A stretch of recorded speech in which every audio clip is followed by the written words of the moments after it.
Good day everyone. I'm Justin Bernas from 11 SLR, STEM student. Today, I will share a short video about the classification of rock using the following methods. These are following methods: fingernail or my thumbnail, a nail or pako, penny or coin for hardness test, ceramic tile scrap for color streak test, plastic cup and vinegar for acid test. And for magnetism test, we're going to use magnet, of course. Let's do this. First rock.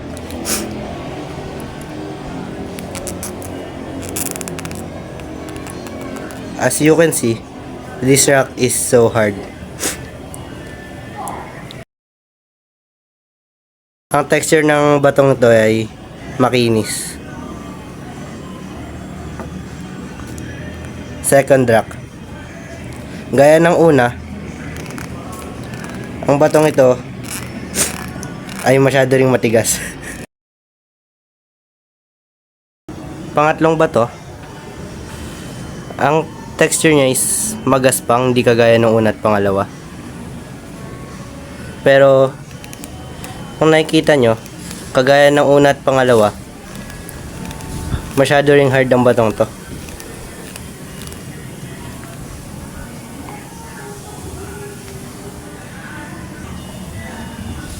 Fourth rock.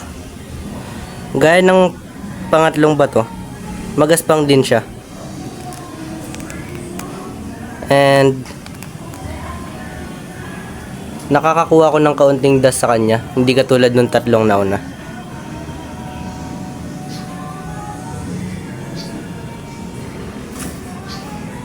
And pang fifth na rock, magaspang ulit.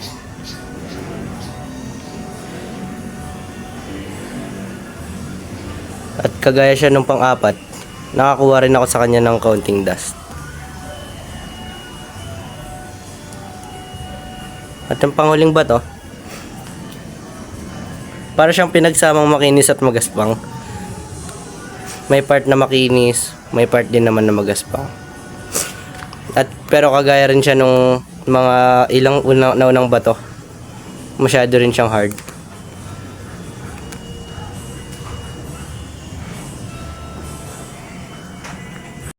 The second test of the first step is a penny. I'll scratch this coin to these rocks. First rock.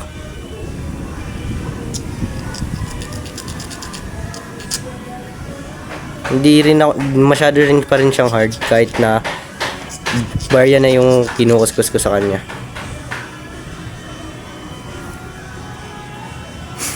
Second rock.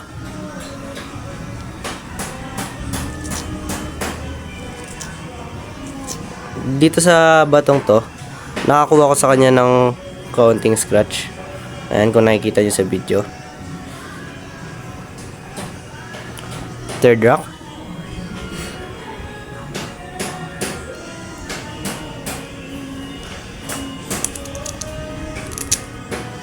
Ganon din, kagaya ng pangalawang bato.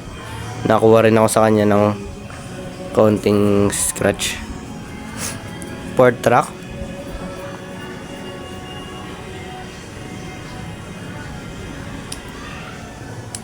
Kung nakita nyo, nabangasan ko. Kasi ang batong to yung masyadong soft. Hindi siya ganun katigas. Ayan o.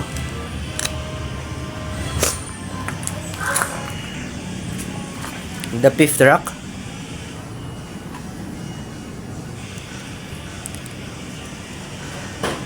Kung nakikita nyo, ang dami ko nabanga sa kanya. Kasi gaya nung pang-apat na bato, masyado rin siyang soft. And the last rock.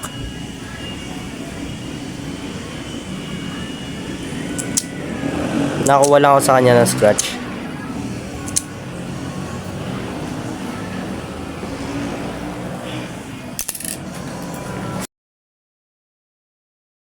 Pangatlong test sa unang step. Ikot ko tong pako sa kanilang lahat.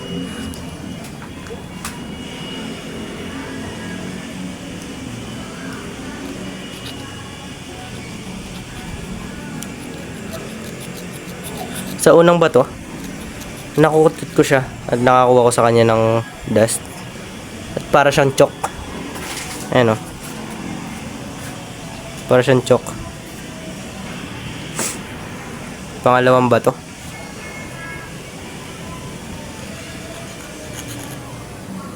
Madiin na po yan, Gaya lang nung sa coin, hindi pa rin ako sa kanya makakuha ng hanggang scratch lang. Third rock.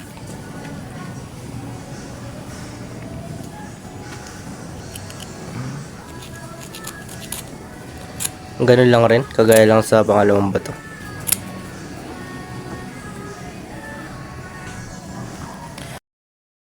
Fourth rock.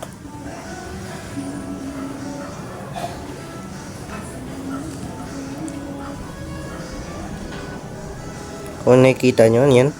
Nailulubog ko tong pako sa kanya. Kaya ko siyang butasan gamit lang tong kamay ko. Tsaka tong pako sa lambot niya.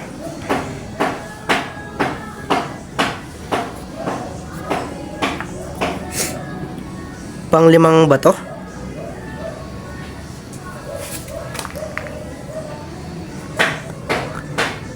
Kagaya lang ng pang-apat. Kaya ko rin siyang butasan gamit to. Ayan o. Nailubog ko na.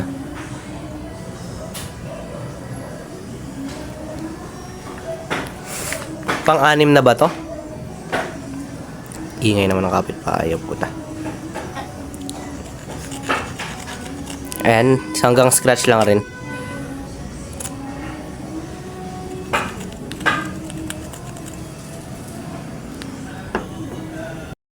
At second step ng kailangan natin gumamit ng kahit kapurit lang na scrap ng tile.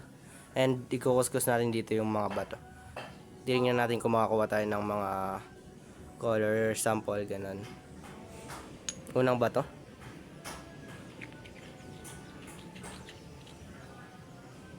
Kung nakikita nyo yan, nakakuha ko sa kanya ng counting sample. Ayan o. Cute, diba? Pangalawang bato naman, punasan muna natin. Ayan, may pala to dito.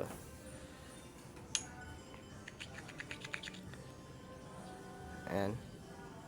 Nagkaroon ng scratch yung tile dahil dito masyado siyang matigas.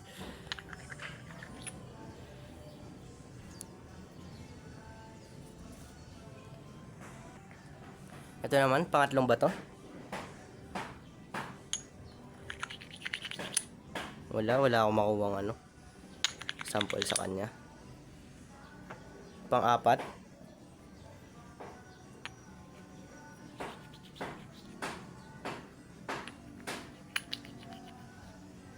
Ayun, nakakuha sa kanya. Panlima.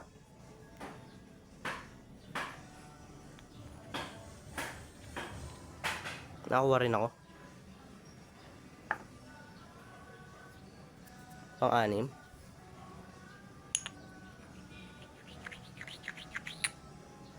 Ayun, nakakuha rin ako sa pang-anim na bato.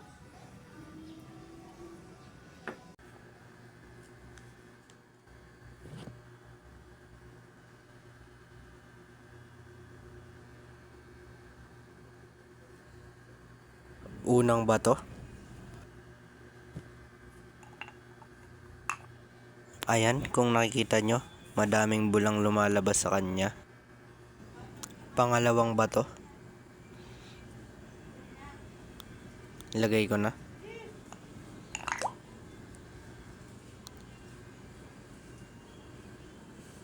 Kung nakikita nyo, wala masyadong lumalabas na bula.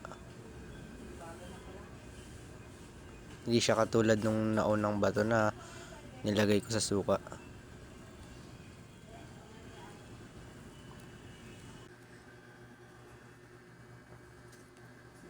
Pang-apat na bato.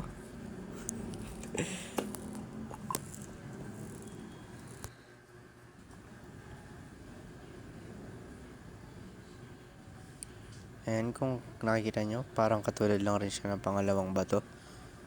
Walang bulang lumalabas. Kahit dyan sa taas, wala rin.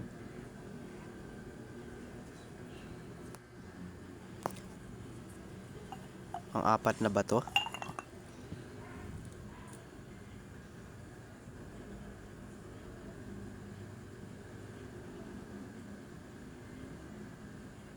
Wala rin masyadong lumalabas na bula sa kanya.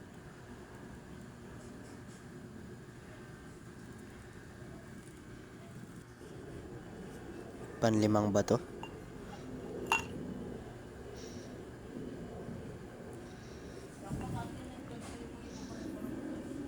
Wala pa rin lumalabas na bula. Kahit sa taas. Pan-anim na bato.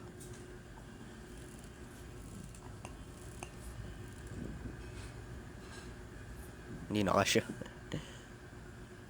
Sa panghuling step, ang magnet testing. Titingnan natin kung merong mamamagnet sa mga batungan. Nakita nyo naman na magnet talaga yan. Dumidikit din to. Tsaka ito.